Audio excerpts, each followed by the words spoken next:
নমস্কাৰ সকলোকে স্বাগতম জনাইছো ডিএ নিউজ প্লাছলৈ নিৰ্বাচনী বতৰ আৰু এই মুহূৰ্তত মই উপস্থিত আছো কোকৰাঝাৰ লোকসভা সমষ্টিৰ মিত্ৰজোঁটৰ প্ৰাৰ্থী সন্মানীয় জয়ন্ত বসুমতাৰী ডাঙৰীয়াৰ সৈতে 7 তাৰিখে তৃতীয় পৰ্যায়ৰ ভোট গ্ৰহণ অনুষ্ঠিত হ'ব অসমত আৰু এই শেষ পৰ্যায়ত ভোট গ্ৰহণ হ'বলগীয়া 4টা সমষ্টিৰ ভিতৰত কোকৰাঝাৰ লোকসভা সমষ্টিটো আছে আৰু পোনে পোনে আমি বসুমতাৰী ডাঙৰীয়ালৈ ওচৰলৈ গৈছো আৰু কিছু কথা তেখেতৰ পৰা আমি জানিম নিৰ্বাচনী যি যুঁজ এই যুঁজৰ প্ৰচাৰ কি ধৰণে চলিছে আৰু এই যুঁজ কিদৰে ইউপিপিএল তথা মিত্ৰজোঁটে এই যুঁজত জয়ী হ'বলৈ কি ৰণনীতি যুগুত কৰিছে বসুমতাৰী ডাঙৰীয়া আপোনাক স্বাগতম জনাইছো ইতিমধ্যে আপোনাৰ নিৰ্বাচনী প্ৰচাৰ তুংগত উঠিছে আৰু আমি দেখিছো আপুনি কোকৰাঝাৰ লোকসভা সমষ্টিত ইমূৰৰ পৰা সিমূৰলৈ নিৰ্বাচনী প্ৰচাৰ আপুনি দিনে নিশাই একাকাৰ কৰি আপুনি চলাই আছে গতিকে আপুনি কিমান দূৰ আত্মবিশ্বাসী আৰু আত্মপ্ৰত্যয় আপোনাৰ কিমান যে এই যুঁজখনত আপুনি কিদৰে সফলতাৰে আগবাঢ়িব আমাৰ ভোটাৰ ৰাইজৰ ওচৰত যোৱাৰ বহুখিনি আমি কাৰ্যপন্থা আমি যুগুতাইছোঁ ৰাজহুৱা সভা সমিতি ইয়াৰ লগতে পকেট মিটিংবোৰ আমি কৰিছোঁ আৰু বৰ্তমান দুৱাৰ টু দুৱাৰ গৈ ভোটাৰ ৰাইজক আগন্তুক লোকসভা নিৰ্বাচন 7 তাৰিখে যিটো 7 মে তাৰিখে হ'বলৈ গৈ আছে তাত আমি আমাৰ চৰকাৰৰ যিখিনি আঁচনিবোৰ আছে বেনিফিচিয়াৰী সকলে যেনেকৈ পোৱা নোপোৱা আমি সেইখিনি খা খবৰ লৈছোঁ আৰু তাত আমি দেখিছোঁ যে বেনিফিচিয়াৰী সকলে যেন শেষৰ জন ব্যক্তি আজি চৰকাৰী আঁচনি ঢুকি পাইছে আৰু তেখেতসকল যথেষ্ট সুখী তেখেতসকল যথেষ্ট সন্তুষ্ট সেইকাৰণে আগন্তুক লোকসভা নিৰ্বাচনৰ আমি এই মুহূৰ্তত যিখিনি আমাৰ ষ্ট্ৰেটেজি সেই ষ্ট্ৰেটেজিটো হ'ল কি যে কেনেকৈ আমি 75 বা যেনেকৈ 80% তাৰ মাজত আমি ভোটাৰ ৰাইজক কেনেকৈ আমাৰ পক্ষলৈ টানি আনিব পাৰে তাৰ কাৰণে আমি তেনেকৈ প্ৰচাৰ কাৰ্য আমি চলাই আছোঁ বৰ্তমানৰ বিটিআৰ আৰু পূৰ্বৰ বিটিআৰ দুটাকৈ লোকসভা সমষ্টি আছে দৰং ওদালগুৰি আৰু কোকৰাঝাৰ লোকসভা সমষ্টি আৰু ইউপিপিএল দলে কোকৰাঝাৰ সমষ্টিত প্ৰতিদ্বন্দ্বিতা আগবঢ়াইছে আপোনাক প্ৰাৰ্থিত্ব দিছে আৰু দৰং ওদালগুৰিত মিত্ৰজোঁটৰ প্ৰাৰ্থী আছে এতিয়া কথাটো হ'ল যোৱা দুটা বছৰত বা দুটা কাৰ্যকালত এইটো সমষ্টি অন্য এজন সাংসদৰ হাতত আছিল গতিকে ইউপিপিএলৰ জৰিয়তে মিত্ৰজোঁটে এই কোকৰাঝাৰ লোকসভা সমষ্টিটো আজৰি আনিব পৰাটো অকল ইউপিপিএলৰে নহয় মিত্ৰজোঁটৰ বাবে এক প্ৰত্যাহ্বান গতিকে সেই প্ৰত্যাহ্বানটো আপুনি গ্ৰহণ কৰি বা সেই প্ৰত্যাহ্বানটো নেওচি আপুনি মিত্ৰজোঁটক এই আসনখন উপহাৰ দিবলৈ আপুনি সক্ষম হ'ব চাওক বিগত সময়ৰ যিখিনি চৰকাৰ আছিল আমাৰ এই কাউন্সিলত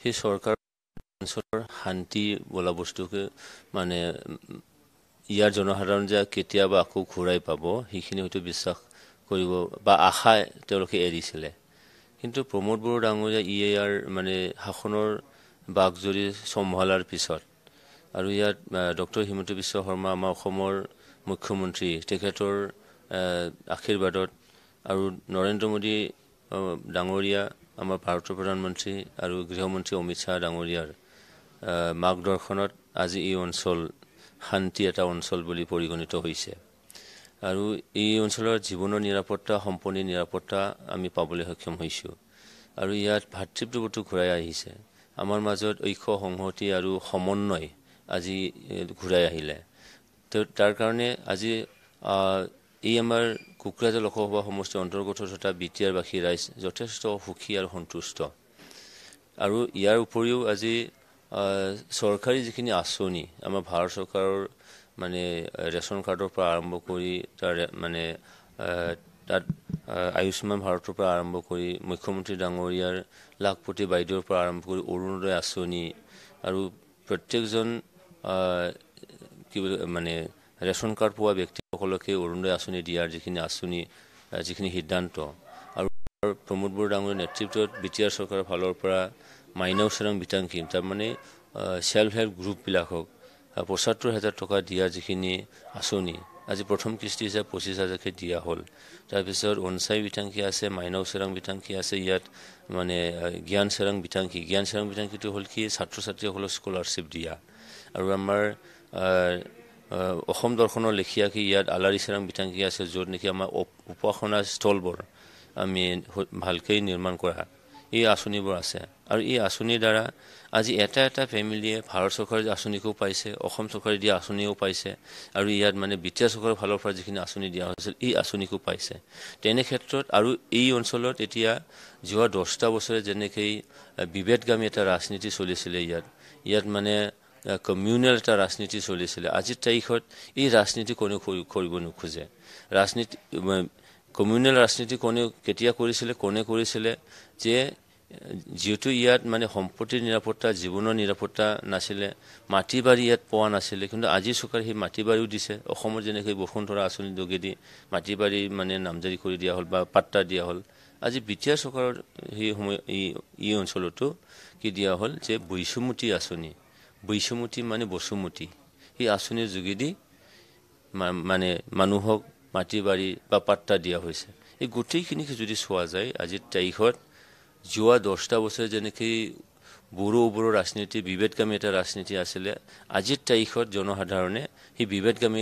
মানে ৰাজনীতি কোনেও কৰিব নোখোজে যাৰ কাৰণে আজি ইয়াত মানে কোনো জিএছপি যদিও আছে আজি জিএছপিক ভোটদান নিশ্চয় নকৰে এনডিএ যিটো কাম কৰি আছে এনডিএৰ সময়তে যেনেকৈ আমি শান্তি আমি লভিব পাৰিলোঁ জনসাধাৰণে আৰু আজি শৈক্ষিক দিশতো চিৰাং জিলা চাওক গোটেই অসমতেই আজি প্ৰথম স্থান দখল কৰিব পাৰিছে ধাৰাবাহিকভাৱে যোৱা বছৰ আৰু এই বছৰ পাৰিলে আৰু ক্ৰমান্বয়ে আমাৰ শান্তিটো ঘূৰাই অহাৰ লগে লগে এই অঞ্চলৰ শৈক্ষিক পৰিৱেশ ভাল হৈ গৈছে অৰ্থনৈতিক দিশত আজি দোকান পোহাৰবোৰ মানে কোনো বন্ধ নোহোৱাকৈ চলিছে মানুহে মানে ভিতৰুৱা গাঁওবোৰলৈ গৈ কাম কৰিব পাৰিছে তেনে ক্ষেত্ৰত যিবিলাকে আজি মানে ত্ৰাণকৰ্তাৰ নামত যিবিলাকে নেকি মানে যোৱা 10টা বছৰে ইয়াৰ লোকসভাটো মানে লৈ গৈছিলে আজি সেইটো আজৰি অনাত কিবা এটা কষ্ট হ'ব সেইটো আজিলৈকে দেখা নাই সহজতে আমি এনডিএ হিচাপে সেইখিনি ভোটটো আমি লাভ কৰিব পাৰিম আৰু ইয়াত আপোনালোকক কৈ থওঁ আজি 70% ভোট শ্বেয়াৰ আমি পাবলৈ গৈ আছোঁ আপুনি তিনিখন চৰকাৰৰ বিভিন্ন আঁচনিৰ কথা উল্লেখ কৰিছে যিটো বিজেপিয়ে বা মিত্ৰজোঁটে উল্লেখ কৰি আহিছে যে তিনিটা ইঞ্জিনৰ চৰকাৰ দিল্লী দিছপুৰ আৰু কোকৰাঝাৰ নিশ্চিতভাৱে তিনি ইঞ্জিনৰ এই চৰকাৰৰ জৰিয়তে কোকৰাঝাৰৰ লোকসভা সমষ্টিৰ অন্তৰ্গত ৰাইজেও বা বিটিআৰৰ ৰাইজেও উপকৃত হৈছে এই কথা বাৰু আমি মানি লৈছোঁ কিন্তু বিৰোধীয়ে এটা অভিযোগ কৰিছে যে আপুনি বহুমতী আঁচনিৰ কথা উল্লেখ কৰিছে কিন্তু প্ৰমোদ বড়ো চৰকাৰৰ বিৰুদ্ধে এটা বিপিএফে অভিযোগ কৰিছে এই নিৰ্বাচনৰ সময়তো অভিযোগ কৰিছে যে উচ্ছেদ তেওঁলোকে সেইটো এটা নিৰ্বাচনী ইছ্যু হিচাপেও লৈছে যে বিভিন্ন ঠাইত উচ্ছেদ চলাইছে আৰু তেওঁলোকে বিভিন্ন অভিযোগ কৰিছে যে যিবোৰ আঁচনি পূৰ্ব চৰকাৰে বিপিএফ দলৰ চৰকাৰে গ্ৰহণ কৰিছিল তেনেকুৱা বহু আঁচনি কল্যাণমুখী আঁচনি এতিয়া চৰকাৰে লোৱা নাই যাৰ বাবে অসন্তুষ্টি বৃদ্ধি পাইছে যুৱ সমাজৰ মাজত বা ৰাইজৰ মাজত এই কথাটো সঁচানে চাওক বিগত চৰকাৰ আৰু বৰ্তমানৰ চৰকাৰে যদি আমি কম্পেয়াৰ কৰোঁ যদি জনকল্যাণমুখী আঁচনি বা জনকল্যাণমুখী যদি কাম যদি কৰিছে এইখন চৰকাৰে কৰিছে ডক্টৰ হিমন্ত বিশ্ব শৰ্মা ডাঙৰীয়া চৰকাৰে কৰিছে প্ৰমোদ বড়ো ডাঙৰীয়া চৰকাৰে কৰিছে আৰু নৰেন্দ্ৰ মোদী ডাঙৰীয়াৰ চৰকাৰে কৰিছে আপোনালোকে চাওক উচ্ছেদৰ কথাটো কোৱা হৈছে যে ইয়াত চাওক কিছুমান জেগা যেনেকৈ ট্ৰাইবেল বেলেন্স ব্লকৰ ক্ষেত্ৰত যদি আমি চাওঁ তেতিয়াহ'লে আমি দেখোঁ যে বিগত চৰকাৰৰ সময়তে 2017 নে 18 মানে বৰ্ষতেই বিপিএফৰ নেতৃত্বতেই মানে কোৰ্ট কেছ কৰা হৈছিলে আৰু সেই কোৰ্ট কেছ কৰাটোৱে আজি কোৰ্টৰ ফালৰ পৰা কিছুমান জেগাত নটিচটো মানে দিয়া হৈছে আৰু এটাটো হ'ল কি যে য'ত নেকি চেংচুৰী এটা বনোৱা হ'ল ৰিজাৰ্ভ ফৰেষ্ট এটা আছে সেই ৰিজাৰ্ভ ফৰেষ্টটোত যিটো আমি জলবায়ু যিটো পৰিৱৰ্তন সেই জলবায়ু পৰিৱৰ্তন আৰু আজি লাৰ্জ স্কেলৰ যেনেকৈ ডিফৰেষ্টেশ্যনবোৰ হ'ল তাৰ কাৰণে জলবায়ু পৰিৱৰ্তন ইয়াত হ'ল তো ইয়াত ইক'লজিকেল বেলেঞ্চটো যদি ৰাখিব লাগে নিশ্চয়কৈ আমাৰ জংগল হাবিবোৰ আমি সংৰক্ষণ কৰিব লাগিব তাত দেখা গৈছে যে আগৰ চৰকাৰৰ দিনত যেনেকৈ মানে সেই হাবি বনটো মানে ৰক্ষণাবেক্ষণ দিবৰ কাৰণে তেখেতসকলে কেতিয়াও মানে চেষ্টা চলোৱা নাছিল। আজিৰ চৰকাৰে সেই চেষ্টাটো চলাইছে। তো ইয়াতেই তেখেতসকলে দেখিলে যে এই চৰকাৰৰ দিনত জনকল্যাণমুখী আঁচনিবোৰ হৈছে, জনসাধাৰণে এই চৰকাৰৰ প্ৰতি আগ্ৰহ প্ৰকাশ কৰিছে, এই চৰকাৰৰ প্ৰতি আস্থা বিশ্বাস আজি লৈছে।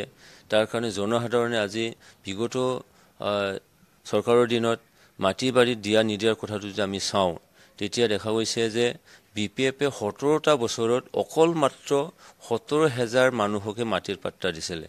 কিন্তু এইখন চৰকাৰে প্ৰমোদ বড়ো ডাঙৰীয়া নেতৃত্বাধীন চৰকাৰে যোৱা 3টা বছৰত আমি 1,14,000 মানুহৰ মাটিৰ পাট্টা বা মাটিৰ সমস্যাটো আমি সমাধান কৰি দিছোঁ। যদি সেইটো যদি মানে পাৰ্চেণ্টেজ হিচাপে বা ৰেট হিচাপে আমি চাওঁ, 17 বছৰত তেওঁলোকৰ 17,000, আমাৰ 3 বছৰৰ 1,00,000 মানে 14,000। তো এইটো যদি চাওঁ, আমি ভাল কাম কৰিলোঁ নে বেয়া কাম কৰিলোঁ? তো এইটো এনেকৈ হৈছে যে তেখেতসকলৰ যোৱা মানে 17টা বছৰত কাম কৰিব নোৱাৰাৰ কাৰণে আজি ৰাইজে তেখেতসকলৰ ওচৰৰ পৰা আজি পালৰি খাটি চৰকাৰৰ লগত আহিছে। আৰু আনহে নালাগে, এতিয়া যিবিলাকে BPFৰ বচা নেতাবোৰ আছিলে, তেখেতসকলে আজি BPF এৰি কোনোবাই BJPত গ'ল, কোনোবাই UPPলৈ আহিলে। আপোনালোকে নিশ্চয়কৈ গম পালে যে আমাৰ প্ৰাক্তন মন্ত্ৰী তেখেত চন্দন ব্ৰহ্ম ডাঙৰীয়া আজি UPPলৈ কিয় যোগদান কৰিব লগা হ'ল? প্ৰতিষ্ঠাপক মানে উপসভাপতি আৰু BPFত যদি কোনোবাই মেজৰ ৰোল যদি প্লে কৰিছিলে পাৰ্টিত, এই চন্দন ব্ৰহ্মও নিশ্চয়কৈ কৰিছিলে। হাগ্ৰামাৰ ওচৰত তেখেতৰ হয়তো মানে 1 পইণ্ট বা 1 ইঞ্চিও কম নহয়, তথাপিও আজি UPPলৈ কেলে আহিছে?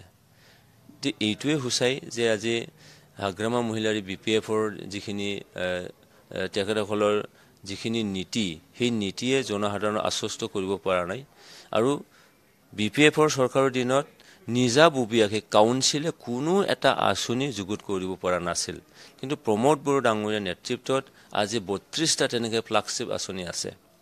ফ্লাগশ্বিপ আঁচনি, ইয়াৰ মাজত মাইনাও চোৰাং বিতাংশী আমাৰ ছেল্ফ হেল্প গ্ৰুপবিলাকক মানে 75,000 টকাকৈ দিব। তাৰে প্ৰথম কিস্তি হিচাপে আজি মানে 25,000 টকাকৈ দিয়া হ'ল। আলাৰী চোৰাং বিতাংশী সেইটো হ'ল আমাৰ উপাসনা স্থলীবোৰক আমাৰ 2 লাখ টকাকৈ দিয়া হয়। তাৰপিছত আমাৰ ছাত্ৰ ছাত্ৰীসকলক স্কলাৰশ্বিপ দিয়াৰ কাৰণে এইটো আঁচনি এটা আছে। সৰু সুৰা ব্যৱসায় কৰি খোৱা মানে ব্যক্তিসকলৰ কাৰণে এটা আঁচনি ইয়াত আছে। ইয়াত দুগ্ধ মিছন আছে, চেৰিকালচাৰ মিছন আছে, ইয়াত মানে কি বুলি কয় ফিগ মিছন আজি ইয়াত মানে ৰূপায়ণ কৰা হৈছে। তো দেখা যায় যে আজি ৰাইজ UPPL মুখী হৈছে, NDA মুখী হৈছে। তাতে আজি তেওঁলোকৰ যিখিনি অস্তিত্ব, সেই অস্তিত্বৰ সংকটত আজি BPFে পৰিছে। সেইকাৰণে তেখেতসকলে কেনেকৈ নিজৰ দলীয় নেতাকৰ্মী বা ৰাইজক কেনেকৈ ধৰি ৰাখিব পাৰে, তাৰ কাৰণে এনেই মানে UPPLৰ প্ৰতি এটা অভাৱতেই তেখেতসকলে এটা অভিযোগ আনিছে যে মানে UPPLে কোনো এটা মানে তেনেকৈ ভাল কাম কৰিব পৰা নাই। তো এইবোৰ কি আপোনালোকে জানিব যে আজি ছুপাৰ 50 UPSC মানে ছুপাৰ 50 50জন ল'ৰা ছোৱালী বিনামূলীয়াকৈ দিল্লীত কোচিং কৰি থকা হৈছে যোৱা বছৰৰ পৰা। APSCৰ কাৰণে গুৱাহাটীত 50জন কোচিং কৰি থকা হৈছে, 1 পইচাও দিব নালাগে সেইসকলৰ গাৰ্জেনসকলে। ডক্টৰৰ কাৰণে 50জন কোচিং কৰি থকা হৈছে, ইঞ্জিনিয়াৰিঙৰ কাৰণে 25জন মানে কোচিং কৰি থকা হৈছে।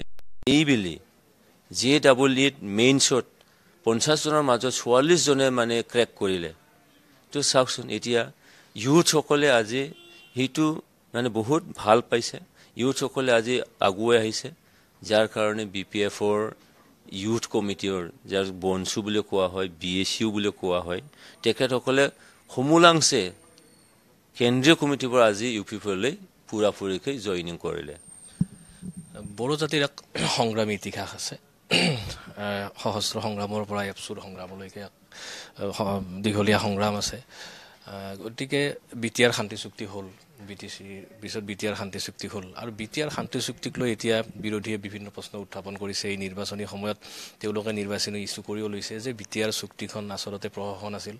BTR চুক্তিৰ বিভিন্ন দফা কাৰ্যকৰী হোৱা নাই, আৰু BTR চুক্তিত যিবোৰ কথা উল্লেখ আছিল সেইবোৰ এতিয়া কেন্দ্ৰীয় চৰকাৰে কাৰ্যকৰী কৰিবলৈ তেওঁলোকে সক্ষম নহয় বুলি কৈছে, তেওঁলোকে নকৰোঁ বুলি কৈছে আৰু ইয়াৰ বাবে আওপকীয়াকৈ তেওঁলোকে প্ৰমোদ বড়ো চৰকাৰক UPLক দোষাৰোপ কৰিব বিচাৰিছে। চাওক, বিটিআৰ চুক্তিখন যেতিয়া ৰূপায়ণ মানে চুক্তি হৈছিলে 2020 চনৰ 27 জানুৱাৰী তাৰিখে, 28 জানুৱাৰী তাৰিখৰ পৰা আপোনালোকে এটা যদি ভিডিঅ' ক্লিপিং যদি আছে আপোনালোকে চাবচোন।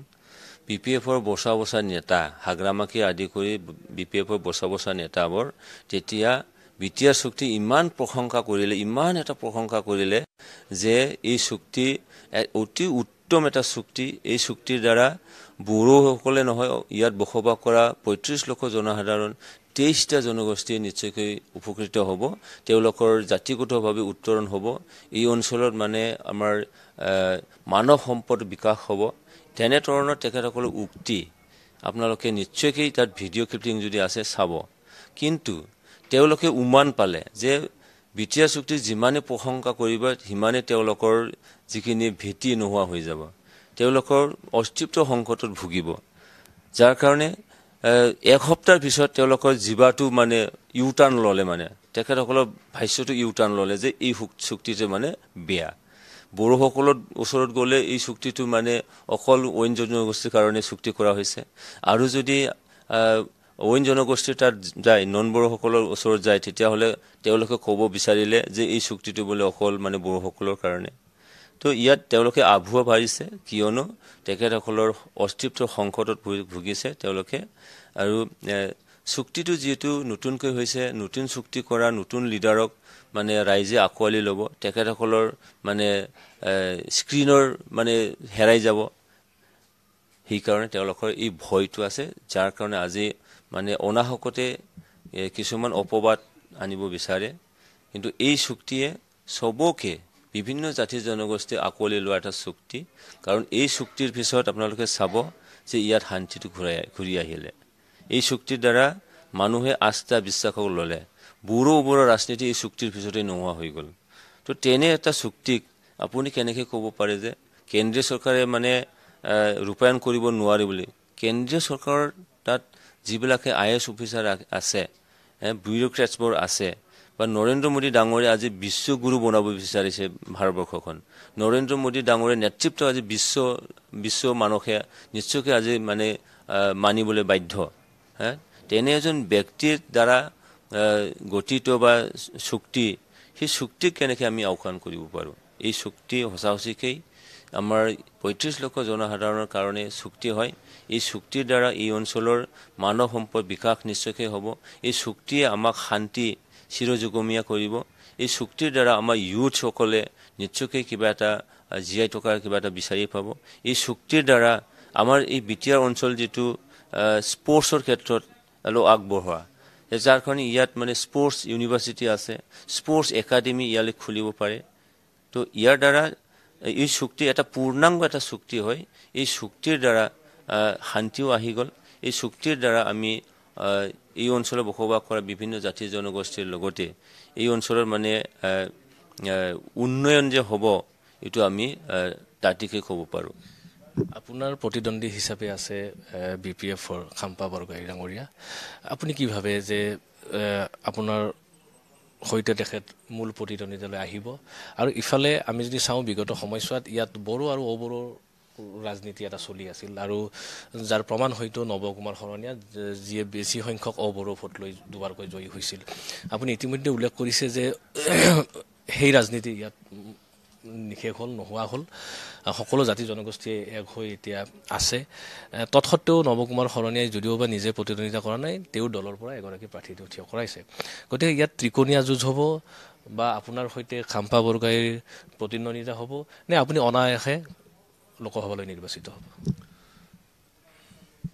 প্ৰথম কথা চিধাকৈ যদি ক'ব যাওঁ, যে অনায়াসে নিৰ্বাচন হোৱাটো একেবাৰে 100% সত্য। আপুনি চাওক যে ইয়াত BPFৰ কথাটো যদি মানে প্ৰতিদ্বন্দ্বী হিচাপে তেওঁলোকে থিয় হ'ব পাৰিব বুলি যদি কোৱা হয়, মই আপোনালোকে এটা চিধা এটা অংক দিওঁ যে কোকৰাঝাৰ লোকসভা সমষ্টিৰ অন্তৰ্গত 25টা আমাৰ পাৰিষদ আছে, পৰিষদ এটা আছে সমষ্টি। সেই 25টাৰ মাজত হাগ্ৰামা মহিলাৰ অকল মাত্ৰ 9টাহে সমষ্টি তেখেতৰ দখলত। বাকী সমষ্টিবোৰ UPPL আৰু BJPৰ দুটা দল মিলি আমি চৰকাৰ গঠন কৰি আহিছোঁ আৰু সেই চৰকাৰ গঠন কৰি আজি ৰাইজৰ বিপুল এটা সঁহাৰি আমি লাভ কৰিছোঁ। তো ইয়াত দেখা যায় যে এটা পাৰিষদত যদি আমি মানে চাওঁ, তাত যদি আমি 20,000কৈ লওঁ, আমাৰ 16টা তেনেকৈ পাৰিষদ আছে। 16 20 কিমান হ'ল? 3,20,000। আৰু MLA আছে আমাৰ 7জন। 7জনৰ মাজত এজনহে MLA BPFৰ, বাকী 6জনটো আমাৰ BJP আৰু UPPLৰ। তাত যদি আমি 50,000কৈ ধৰোঁ, তেতিয়া কিমান আহি গ'ল? 3 লাখ। সিফালে 3,20,000 আৰু 3 লাখ কিমান হ'ল? 6,20,000। চিধা অংক যে আমি এই সমষ্টিৰ 6 লাখ কোনোবাই যদি পায়, তাক ৰাখিব পৰা বা তেখেতে হাৰিব যে সেইটোতো কেতিয়াও আমি ক'ব নোৱাৰোঁ। তেখেতে যে জিকিব, একেবাৰে সুকলমে জিকিব। আনফিনিটি যদি আমি হীৰাচৰণে আৰু সলনি আজি এতিয়া বিনীতা দেখাৰ কথা যদি কওঁ GSPৰ, তো ইটোৰ অংক মই আপোনালোকক দিব বিচাৰিছোঁ আপোনালোকৰ চেনেলৰ যোগেদি ৰাইজলৈ, যে এই সমষ্টিটো পুনৰ নিৰ্ধাৰণ কৰাৰ পিছত কোকৰাঝাৰ লোকসভা সমষ্টিটো কাউন্সিলৰ অন্তৰ্গত অঞ্চলকে লৈ সমষ্টিখন গঠন কৰা হৈছে।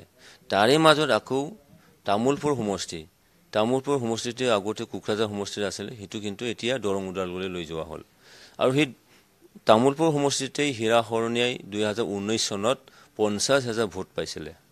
50,000 সেইটো আজি দৰং ওদালগুৰি গ'ল। তাৰপিছত বৰমাৰ 45,000 ভোট আছিলে, সেই 45,000 ভোটটো এতিয়া বৰপেটা সমষ্টিলৈ মানে লৈ যোৱা হ'ল, কাটি লৈ যোৱা হ'ল।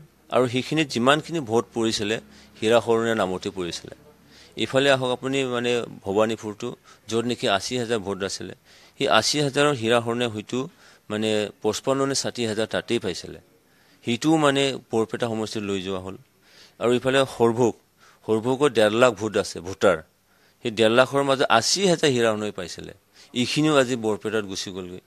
আনফিনিটি আছে গোসাইগাঁও তামাৰহাট, তাত 42,000 ভোট, সেই 42,000 ভোটত যিমানখিনি ভোট পৰিছিলে হীৰা শৰণীয়াৰ নামতে পৰিছিলে। এতিয়া গোটেইখিনি যদি আমি চাওঁ, 3 লাখ ভোটটো আজি সিফালে গুচি গ'লগৈ। আৰু সেইটো হ'ল হীৰা শৰণীয়া বা GSPৰ পকেট ভোট আছিলে। হীৰা শৰণীয়া 2019ত 4,80,000 ভোট পাইছিলে। 4,80,000 পৰা যদি আমি সেই মানে 3 লাখটো যদি মাইনাছ কৰোঁ, কিমান থাকি গ'ল? 1,20,000। 1,20,000 কোনেও নিজিকে। তো এইকাৰণে এই মানে এইবাৰৰ যিখিনি নিৰ্বাচন কোকৰাঝাৰ লোকসভা সমষ্টি, ইয়াত NDAৰ সমকক্ষ হ'ব পৰা কোনো এটা দল নাই, ইয়াত প্ৰাৰ্থী নাই। সেইকাৰণে আমি অনায়াসে এই সমষ্টিটো আমি জিকি যাম, তাত কোনো সন্দেহ নাই। শেষ প্ৰশ্ন এটা আপোনাক কৰিব বিচাৰিছোঁ। ইতিমধ্যে ৰাজ্যসভাত UPPLৰ এগৰাকী সাংসদ আছে, আৰু আপুনি যদি জয়ী হয় লোকসভালৈ, তেনেহ'লে 2গৰাকী সাংসদ দিল্লীত থাকিব। বৃহত্তৰ BTRৰ ৰাইজৰ বাবে বা কোকৰাঝাৰ সমষ্টিবাসীৰ বাবে সংসদত আপোনাৰ মুখ্য ভূমিকা? চাওক, যিহেতু অসমৰ ফালৰ পৰা নিৰ্বাচিত হৈ যাম, আৰু অসম যদি আমি বিগত সময়ৰ পৰা যদি আজিলৈকে আমি চাওঁ, তো অসমে আজি বিশেষকৈ এই কথাটো উল্লেখ কৰিব লাগিব যে আজি নৰেন্দ্ৰ মোদী ডাঙৰীয়া তেখেতৰ শাসনৰ সেই 10টা বছৰত তেখেতে নৰ্থ ইষ্টক, অসমকে লৈ নৰ্থ ইষ্টক তেখেতে বহুত এটা গুৰুত্ব সহকাৰে লৈছে, আৰু নৰ্থ ইষ্টৰ সমস্যাখিনি তেখেতে সমাধান কৰিবলৈ বহুত আগ্ৰহী। যাৰ কাৰণে আজি তেখেতৰ এই 10 বছৰীয়া শাসনকালত নৰ্থ ইষ্টত তেখেতে more than 75 টাইমছ তেখেতে ভিজিট কৰিলে, আৰু ইয়াৰ সমস্যাখিনি বুজ লৈ ইয়াৰ সমস্যাখিনি সমাধান কৰাৰ কাৰণে তেখেতে যত্ন কৰিলে। তো বিশেষকৈ যিটো মই কোকৰাঝাৰ লোকসভা সমষ্টিৰ, আৰু এই কোকৰাঝাৰ লোকসভা সমষ্টিত বহুকেইটা সমস্যা নিশ্চয়কৈ আছে। বানপানীৰ সমস্যা, কাৰণ কোকৰাঝাৰ লোকসভা সমষ্টি ভূটান ৰাষ্ট্ৰৰ পাতদেশত আছে, আৰু ভূটান ৰাষ্ট্ৰৰ সেই হিমালয় পৰ্বতমালাৰ পৰা বহুত নদীবোৰ ওলাই আহে, আৰু আমাৰ উজনি অসমৰ নদীবিলাকৰ কেৰেক্টাৰ আৰু এই আমাৰ কোকৰাঝাৰ লোকসভা সমষ্টিৰ মানে মাজেদি বৈ যোৱা নদীবিলাকৰ বানপানীৰ যিখিনি কেৰেক্টাৰ, তাৰ মাজত বহুত পাৰ্থক্য আছে। কিয়নো ইয়াৰ নদীবোৰৰ মানে খৰস্ৰোতা বেছিকৈ, যাৰ কাৰণে পাৰবোৰ ভাঙি আনে। মই দেখিছোঁ যে যোৱা প্ৰায় মানে স্বাধীনতাৰ পিছৰে পৰা এই অঞ্চলৰ হেজাৰ হেজাৰ লাখ লাখ মানে বিঘা বা হেক্টৰ মাটি আজি গৰাখহনীয়াত যা গৈ বিভিন্ন গাঁওবিলাকে আজি ডিছপ্লেচ হৈ গ'ল। তেখেতসকলৰ হাৰুৱা মাটিখিনি আজি বালু মাটি পৰিণত হৈ গ'ল। ইয়াৰ মানে প্ৰটেকশ্যন নিশ্চয়কৈ কৰিব লগা আছে। আৰু বিটিআৰ চুক্তিত এটা দফাও আছে যে নদীৰ দুয়োপাৰ মানে প্ৰটেকশ্যন কৰাৰ, তো সেইটো আমি ইমপ্লিমেণ্ট নিশ্চয় কৰিব লাগিব। তাৰপিছত বিটিআৰ চুক্তিত কিছুমান দফাবোৰ আছে, যেনেকৈ ইউনিভাৰ্চিটি, যেনেকৈ হস্পিটেল বা তেনেকৈ স্পৰ্টছ ইউনিভাৰ্চিটি, এইবোৰ নিশ্চয়কৈ কাৰ্যকৰী কৰিব লাগিব। আৰু সকলোতকৈ ডাঙৰ কথাটো হ'ল কি, এই অঞ্চলত শান্তি বিৰাজ কৰিলে, কিন্তু মাজে সময়ে কিছুমান দল বা ব্যক্তি বিশেষে আমাৰ এই শান্তিটো বিনষ্ট কৰাৰ কাৰণে, বিঘ্নিত কৰাৰ কাৰণে চেষ্টা চলোৱা দেখিছোঁ। সেইকাৰণে এই নিৰ্বাচনৰ যোগেদি আমি তেনেকুৱা অপশক্তি আমি পৰাভূত কৰিব লাগিব আৰু শান্তিক যাতে চিৰযুগমীয়া কৰিব পৰা যায় তাৰ কাৰণে নিশ্চয়কৈ কাম কৰিব লগা আছে। ধন্যবাদ বসুমতী ডাঙৰীয়া। আমি আশা কৰিছোঁ দলে আপোনাক যি গুৰু দায়িত্ব দিছে বা মিত্ৰজোঁটে আপোনাক প্ৰাৰ্থী হিচাপে যি ধৰণে আগবঢ়াই দিছে, আৰু প্ৰধানমন্ত্ৰী নৰেন্দ্ৰ মোদী পুনৰবাৰ দিল্লীত তৃতীয়বাৰৰ বাবে প্ৰধানমন্ত্ৰী হোৱাৰ যি এই যাত্ৰা, সেই যাত্ৰাত আপুনি অংশীদাৰী হৈছে। আপোনাৰ এই যাত্ৰা সফল হওক। আপুনি দিল্লীত এগৰাকী সাংসদ হিচাপে, যোগ্য সাংসদ হিচাপে আপুনি আপোনাৰ পাৰদৰ্শিতা প্ৰদৰ্শন কৰক, আমি সেই আশা ৰাখিছোঁ। আৰু নিৰ্বাচনী ব্যস্ততাৰ মাজত এইখিনি সময় আপুনি আমাক দিয়াৰ বাবে আমি আপোনাক অশেষ ধন্যবাদ জনাইছোঁ।